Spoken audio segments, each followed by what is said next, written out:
পাগলিনী, তোর স্ত্রী পাগলিনী, একবার বাড়ি ফিরে চল। নিমাই বলল, দাদা, যে একবার সন্ন্যাস নেয় সে বাড়ি ফিরে যায় না। এই দিয়ে তাকাবেন, যে সন্ন্যাস নেয় সে বাড়ি ফিরে যায় না। বলে কেন? আমাকে যাদের দেখবার ইচ্ছে হয়েছে তাদেরকে এখানে পাঠিয়ে দাও। আমার মা যদি দেখবার ইচ্ছা করে আমার মাকে পাঠিয়ে দাও। নবদ্বীপ নদিয়ার সবাই আসবে, একজন যেন আমাকে দেখতে না আসে। জোরে বলুন কে? জোরে বলুন কে? আমি খুব খুশি আপনাদের উত্তরে। এই উত্তর সব জায়গায় দেয়, আমি অবাক হয়ে যাই। সবাইকে ডাকবে, একজনকে ডাকবে না। কাকে?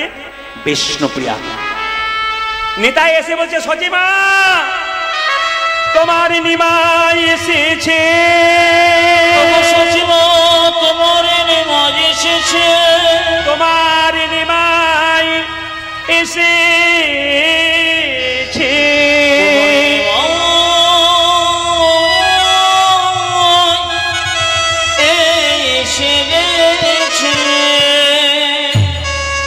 সচিমাতা বিষ্ণুপ্রিয়াকে বলছে, বৌমা আমার নিমাই এসেছে, তুমি জানতে পারলে?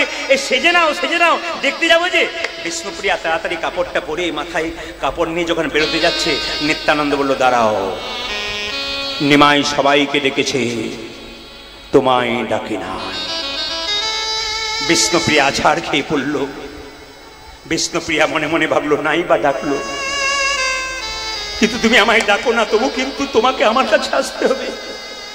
মায়েরা, ছেলেরা যখন আকাশে ঘুড়ি ওড়ায় তখন দেখবেন লাটাইটা হাতে থাকে, ঘুড়ি ওপরে থাকে। যখন লাটাইয়ে টান দেয় তখন ঘুড়ি তার কাছে আসতে বাধ্য হয়। বিষ্ণুপ্রিয়া কেঁদে কেঁদে বলছে, তোমার প্রেমের লাটাই তো আমার হাতে আছে, আমি টান মারবো, তুমি আমার কাছে ছুটে আসবে। সবাই গেল, বিষ্ণুপ্রিয়া গেল না। দেখুন মায়েরা, মেয়েরা কিন্তু মেয়েদের শত্রু, দেখে নেবেন আপনারা।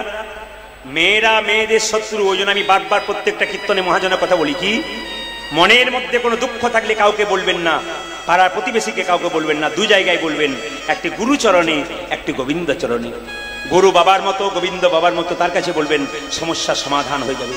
সবাই লক্ষ্য করুন, বিষ্ণুপ্রিয়া যায় নাই, পাড়ার মেয়েরা সব যাচ্ছে, নদিয়া নবদ্বীপে চিৎকার করেছে, এ প্রিয়া, এ প্রভু সবাই ডাকলো আর তোকে ডাকলো না, তোর মতো ভাগ্যহীন আছে কজনা? কাটা ঘায়ে, জোরে বলুন, নুনের ছিটা। এগুলো কারা দিতে পারে? আপনাদের নদিয়ার মায়েরা নয়, আমাদের ওই দিকের জন্যই বললাম। এ প্রিয়া, প্রভু সবাইকে ডাকলো, তোকে ডাকলো না, তোর মতো ভাগ্যহীন আছে কজনা? বিষ্ণুপ্রিয়াকে উত্তর দিল, দেখুন চোখের জল মেছে, আমাকে ভাগ্যহীনা বললে?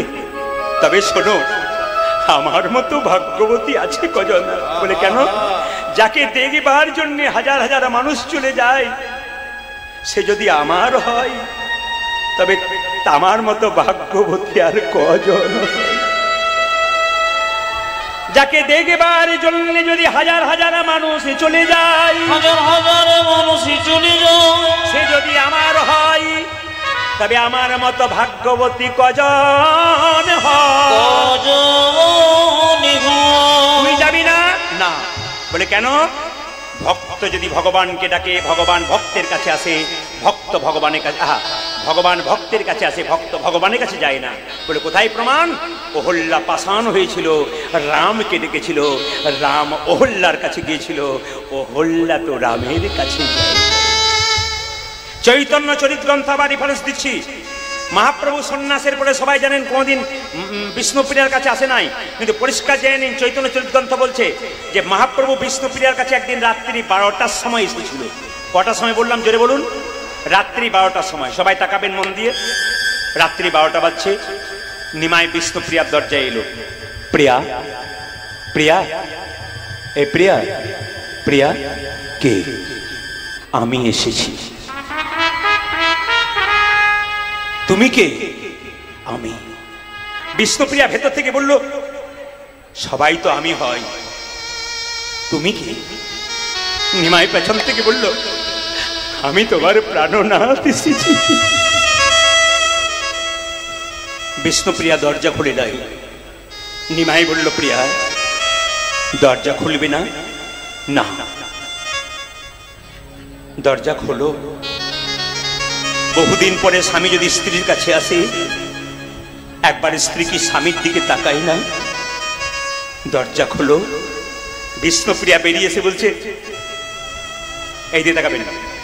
নিমাই পেছনে দাঁড়িয়ে আছে, বিষ্ণুপ্রিয়া এরকম করে দাঁড়িয়ে আছে।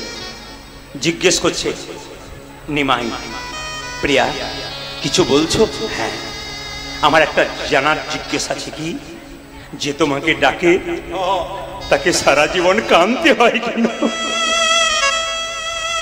যে তোমাকে ডাকে তারা সারা জীবন তাকে কষ্ট পেতে হয় কেন? নিমাই একটা উত্তর দিল, যে পড়াশুনো করে তাকে পরীক্ষা দিতে হয়, যে পড়াশুনো করে না তাকে পরীক্ষা দিতে হয় না। রাধে রাধে। প্রিয়া আমার দিকে তাকাবে না? না। সন্ন্যাস নেবার সময় তোমায় বলে যায়নি বলে অভিমান হয়েছে? না।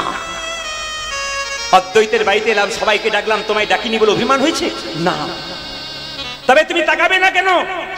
বিষ্ণুপ্রিয়া বলছে, স্বামী কান্না ইচ্ছা হয় বহুদিন পরে স্বামীর মুখটা দেখবার জন্যে, আমি তাকাতে গেলেও পারি না। কেন জানো? সাধুগুরু বৈষ্ণবের মুখে শুনেছি যে একবার সন্ন্যাস নেয় তার নারী মুখ দেখতে নাই। আমার মতো হতভাগিনীর মুখ দেখিয়ে আমি তোমার সন্ন্যাস ধর্ম নষ্ট করতে চাই না। কি অদ্ভুত কথা! এগুলো সব চৈতন্য চরিত গ্রন্থের কথা। কি অদ্ভুত কথা দেখুন। আমার দেখবার ইচ্ছা হয় কিন্তু আমি দেখছি না কেন? সাধুগুরু বৈষ্ণবের মুখে শুনেছি যে একবার নারী দর্শন করে সন্ন্যাসের পরে তার বৈষ্ণব তার সন্ন্যাস গ্রহণ হয় না, ওই জন্য আমি দেখাই না। কিছু চাইবে না? না। কিছুই চাইবে না? না। নিমাই জিজ্ঞেস করলো, স্বামী যদি বহুদিন পর স্ত্রীর কাছে আসে, স্ত্রীর কোনো চাওয়া পাওয়া থাকে না? না। কিছু চাওয়া পাওয়া থাকে না? না। কেন চাইবে না তুমি? বিষ্ণুপ্রিয়া বলল, স্বামী ভগবানকে যে প্রতিরূপে পেয়েছে তার আবার চাইবার কি আছে? ভগবানকে যে প্রতিরূপে পেয়েছে তার আবার চাইবার কি আছে? তবে তুমি কিছু চাইবে না? চাইবো।